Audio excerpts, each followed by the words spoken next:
मध्य प्रदेश में होशंगाबाद जिले की सोहागपुर तहसील में प्रसिद्ध पर्यटन स्थल पचमढ़ी के निकट होने के कारण जमीनों की कीमतें सभी उम्मीदों को पार करते हुए आसमान छू रही हैं। इसके अतिरिक्त सोहागपुर से कुछ ही किलोमीटर की दूरी पर स्थित मढ़ई अपने रोमांचकारी वन्य जीवन अनुभवों और प्राकृतिक सुंदरता के लिए तेजी से पर्यटकों के बीच पसंदीदा बनता जा रहा है। पर्यटकों की इस आमद के कारण सोहागपुर में होटल, रिसॉर्ट और भोजनालयों के खुलने में तेजी आई है। दिल्ली के पॉश इलाके व संत विहार की रहने वाली 40 वर्षीय लीना शर्मा अक्सर सोहागपुर आती थीं, क्योंकि उनके पास वहां 22 एकड़ जमीन थी, जो उन्हें उनके दादा और चाची मुन्नीबाई से उपहार में मिली थी। लाखों की कीमत वाली यह जमीन विवाद का विषय बन गई थी, क्योंकि इसमें से 10 एकड़ जमीन पर उनके चचेरे भाई प्रदीप शर्मा ने अवैध रूप से कब्जा कर लिया था।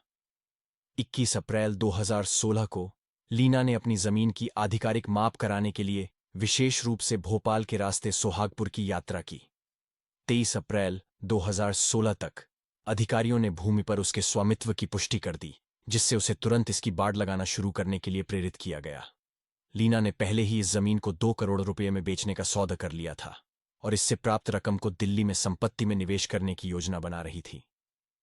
हालांकि 29 अप्रैल को बाड़ लगाने की प्रक्रिया के दौरान प्रदीप शर्मा ने अपने सहयोगियों राजेंद्र कुमरे और गोरेलाल के साथ जमीन पर उसका विरोध किया, जिससे हिंसक विवाद हुआ। सोहागपुर में महत्वपूर्ण प्रभाव वाले व्यक्ति और स्थानीय कांग्रेस ब्लॉक अध्यक्ष प्रदीप शर्मा और उनके सहयोगियों ने एक गर्म क्षण में लीना शर्मा की हत्या कर दी। उन्होंने उस पर लाठियों और पत्थरों से बेरहमी से हमला किया और अपना अपराध छिपाने के लिए उन्होंने उसके शव को नया कुकरा गांव के पास एक जंगल में दफना दिया और उसे जल्दी सड़ाने के लिए नमक और यूरिया के साथ मिलाया।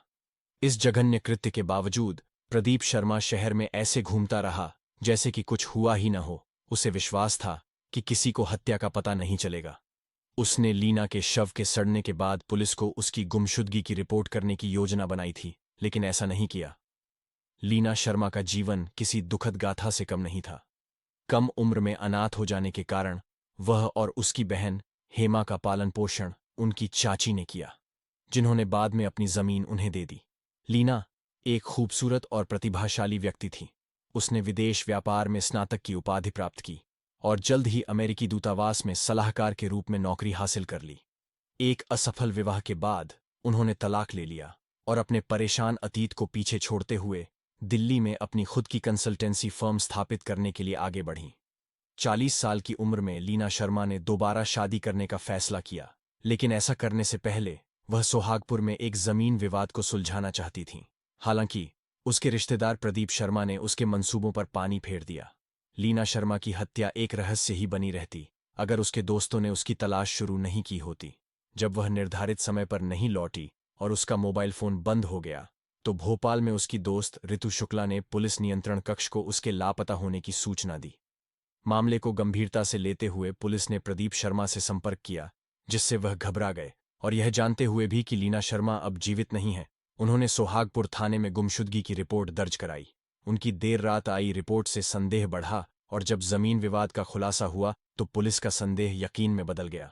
पूछताछ के दौरान प्रदीप शर्मा ने अपराध कबूल कर लिया, लेकिन अब लीना के लापता होने पर चुप्पी साधने के लिए लीना शर्मा की बहन हेमा पर भी संदेह जा रहा है। पुलिस जांच कर रही है कि क्या हेमा की उनके खलनायक चाचा के साथ कोई मिलीभगत थी, क्योंकि उन पर सच्चाई उजागर करने का दबाव बढ़ रहा है। दिल्ली से लीना शर्मा के दोस्तों ने भी भोपाल में वरिष्ठ पुलिस अधिकारियों से मुलाकात की और सोहागपुर का दौरा किया। स्थानीय लोग हेमा को अनियमित बताते हैं। उनका व्यवहार इतना विचित्र है कि उन्हें किसी सबूत की जरूरत नहीं है। यहां तक कि उनके पति ने भी स्वीकार किया है कि वह मानसिक बीमारी से पीड़ित हैं। अब जब प्रदीप शर्मा ने अपराध कबूल कर लिया है तो कई सवाल उठते हैं, जिसमें यह भी शामिल है कि क्या लीना शर्मा के साथ भी बलात्कार किया गया था, क्योंकि उनका शरीर बिना कपड़ों के मिला था और उनके गहने भी बरामद नहीं हुए हैं। संदिग्धों ने लीना शर्मा का मोबाइल फोन चलती ट्रेन से फेंकने की बात स्वीकार की। शव 15 दिन पुराना होने के कारण पोस्टमार्टम रिपोर्ट में कई सवाल अनुत्तरित रह गए हैं। दूसरा सवाल यह है कि क्या लीना शर्मा की हत्या के पीछे पैतृक संपत्ति का लालच था। प्रदीप शर्मा ने इस बात पर विचार नहीं किया कि लीना शर्मा ने अपने जीवन में कितनी कठिनाइयों और संघर्षों का सामना किया था। अगर लीना दोबारा शादी कर घर बसाना चाहती थी तो यह उसका अधिकार था, लेकिन दुखद यह रहा कि उसकी दुखों से भरी जिंदगी का दुखद अंत हो गया।